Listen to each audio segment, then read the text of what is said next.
तफसीलात के लिए। तो नाज़रीन, ये थे हमारे साथी वसीम अंसारी मुंबई से, जिनका साफ तौर पर कहना था, हालांकि जो खबर आ रही है उसके मुताबिक एकनाथ शिंदे जो हैं वो निकले थे होटल से, जो गुवाहाटी जिस होटल में, होटल रेडिसन में वो वहाँ पर हैं, वहाँ से निकले थे। लेकिन वसीम जिस तरह से अभी बता रहे थे कि अभी इस पर कुछ भी कहना क़ब्ल अज़ वक्त होगा, हालांकि नज़र जो है वो बनी हुई है।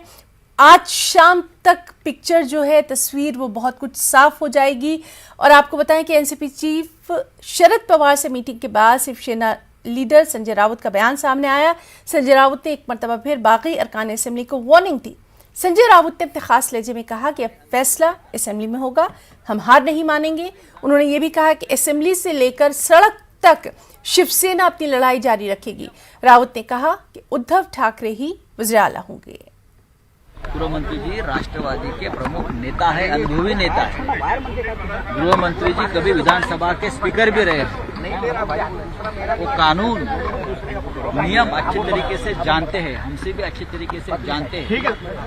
उनमें और अनिल देसाई जी में पूरी बातचीत लीगल बैटल के बारे में हो रही थी, और मुझे लगता है जो हमको करना है वो हमने कर लिया है। पवार साहब और मुख्यमंत्री जी का निरंतर डायलॉग चल रहा है।